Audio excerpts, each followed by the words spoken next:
The term watchers is derived from the Hebrew word irin, which means those who watch or those who are awake. According to the Book of Enoch, these angels were sent by God to earth to observe and guide humanity, ensuring that God's divine will was carried out. They were meant to serve as overseers, acting as guardians and protectors of mankind. The Watchers, led by a chief angel named Semjaza, eventually became tempted by the beauty of human women. Instead of merely observing humanity as instructed, they chose to descend to Earth to interact directly with humans.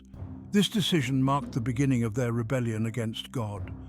Semjaza and 200 other angels took human wives, committing a grave sin by violating the divine boundary between heaven and earth.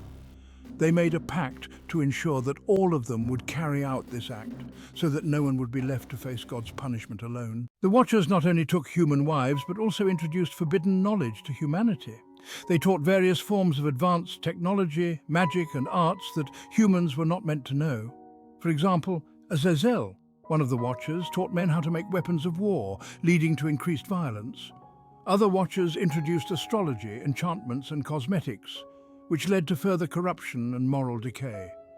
Their actions resulted in widespread chaos, violence, and immorality on Earth. The union between the Watchers and human women produced offspring known as the Nephilim, a race of giants. They were anywhere from 15 to 20 feet tall. These giants were extremely powerful and violent, wreaking havoc on the Earth.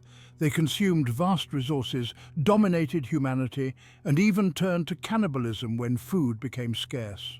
The Nephilim became a symbol of the corruption the Watchers had unleashed on Earth, and their presence contributed to the rapid moral and physical decay of the world. Divine punishment. God, angered by the rebellion of the Watchers and the resulting corruption, decided to take action.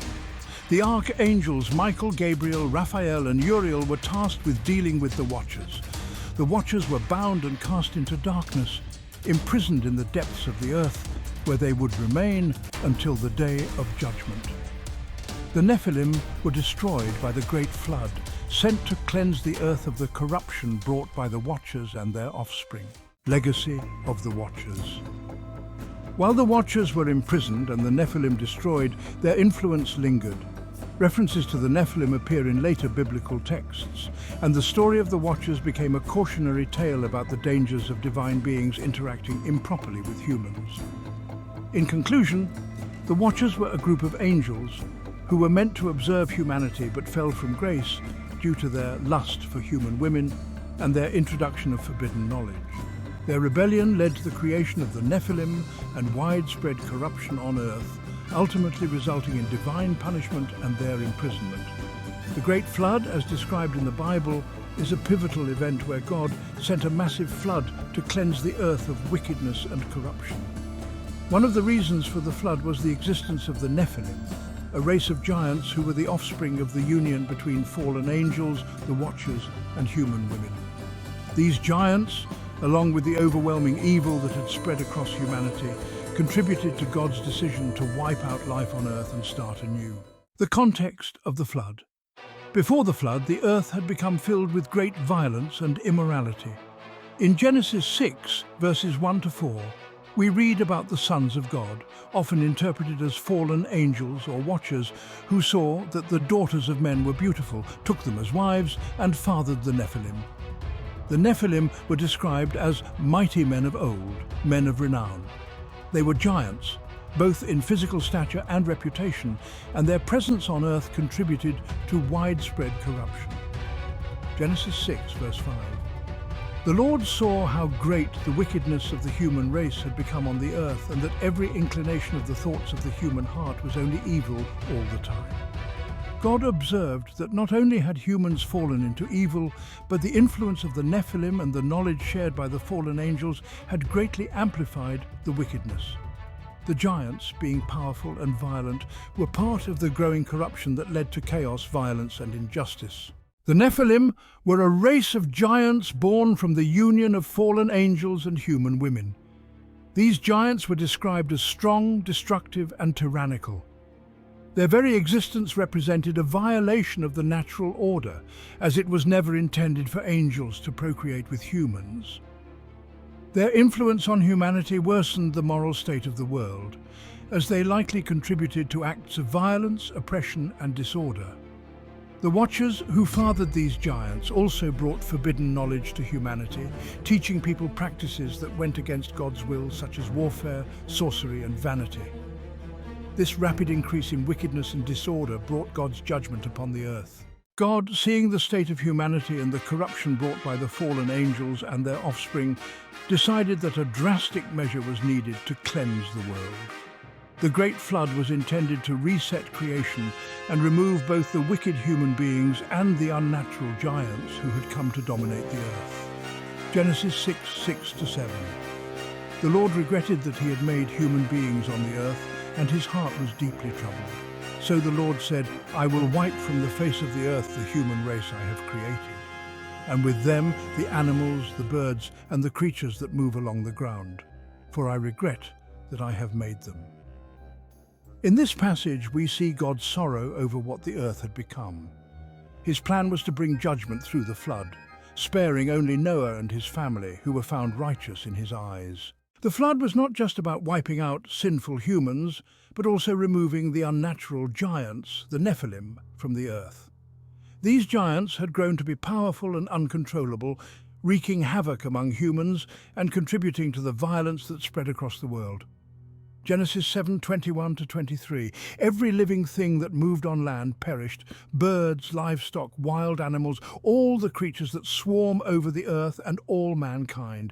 Everything on dry land that had the breath of life in its nostrils died. Every living thing on the face of the earth was wiped out. People and animals and the creatures that move along the ground and the birds were wiped from the earth.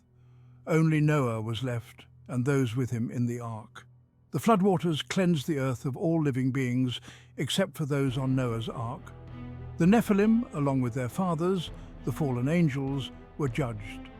The fallen angels were imprisoned in the depths of the earth, as referenced in the book of Enoch and 2 Peter 2:4, while their offspring, the giants, were destroyed in the flood. Interestingly, even though the flood was intended to wipe out all life on earth, including the giants, there are later biblical references to giants such as Og, king of Bashan, and the Anakim, who were present in the land during the time of the Israelites.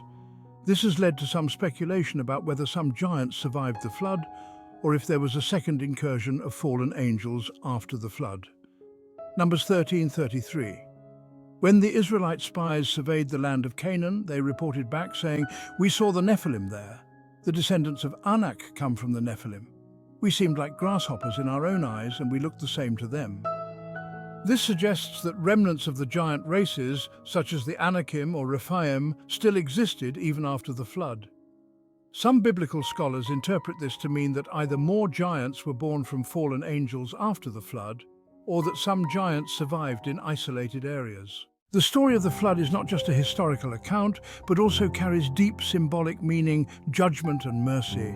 The flood represents God's judgment on overwhelming wickedness, but it also demonstrates his mercy as he spares Noah and his family to continue the human race. Restoration of order. The flood cleanses the earth of the unnatural and evil influences that had corrupted creation, including the giants. It was a means of restoring the natural order of life on earth.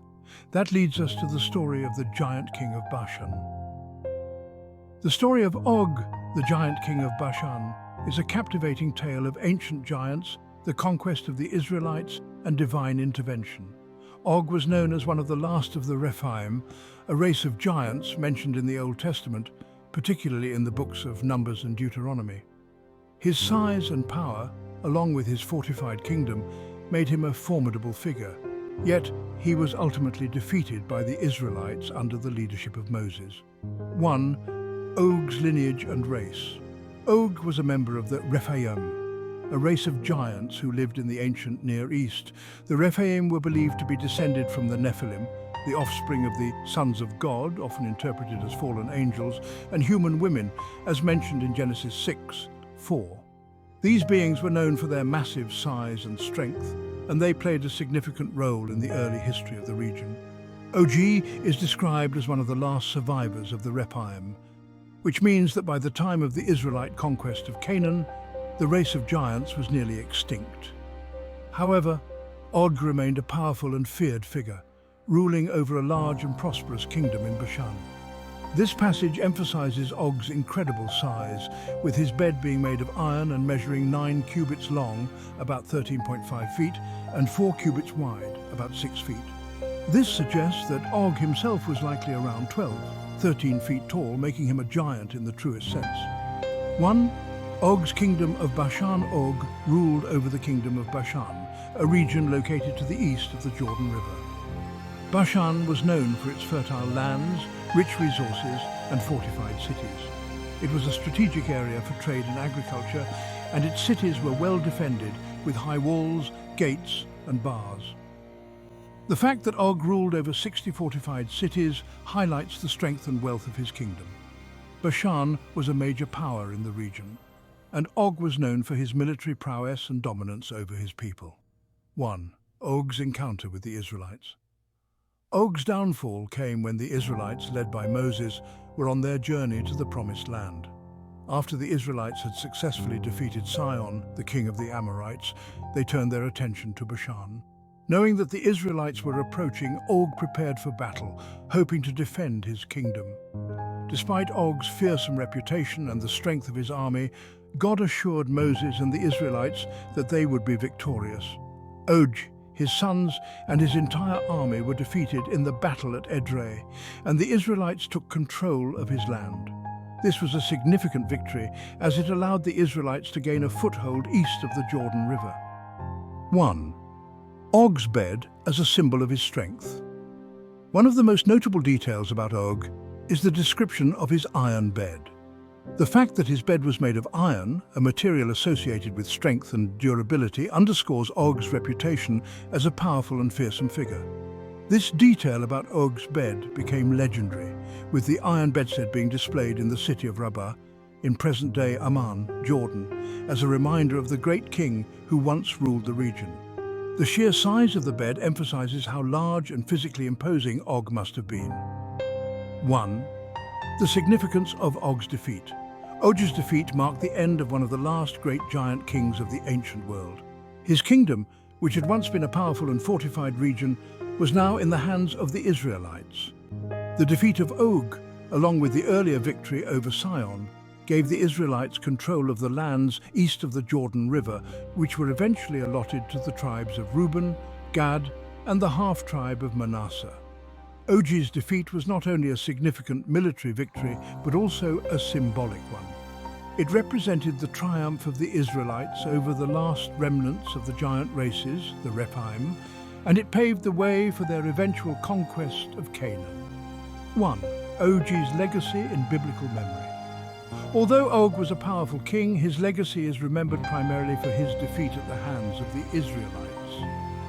His story became a symbol of God's protection over his people and the fulfillment of his promises. The defeat of Og and the conquest of Bashan demonstrated that even the mightiest foes, like the giants, could not stand against the will of God. 1. The Rephaim and the giants of old Og's story is closely tied to the larger biblical narrative of the Rephaim and other races of giants, such as the Anakim and Zamzummim, who are mentioned throughout the Old Testament. These giant races were often seen as formidable obstacles to the Israelites as they sought to take possession of the Promised Land.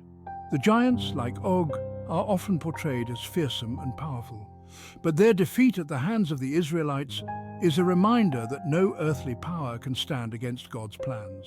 Og, as the last of the Rephaim, symbolizes the end of an era and the beginning of the Israelites' dominance in the region. Conclusion. King Og of Bashan was one of the last great giants of the ancient world, ruling over a powerful and fortified kingdom in the land of Bashan. His enormous size, symbolized by his iron bed, and his military might made him a fearsome figure. However, his defeat by the Israelites under the leadership of Moses marked the end of his reign and the end of the Rephaim, the race of giants to which he belonged. Og's story is one of divine intervention, as God delivered him into the hands of the Israelites, demonstrating his power over even the mightiest of foes. If you enjoyed this video, please give us a thumbs up and share. And if you haven't already, come on over and join our growing family by subscribing to our channel. May God bless you and all your endeavors. Thank you for watching.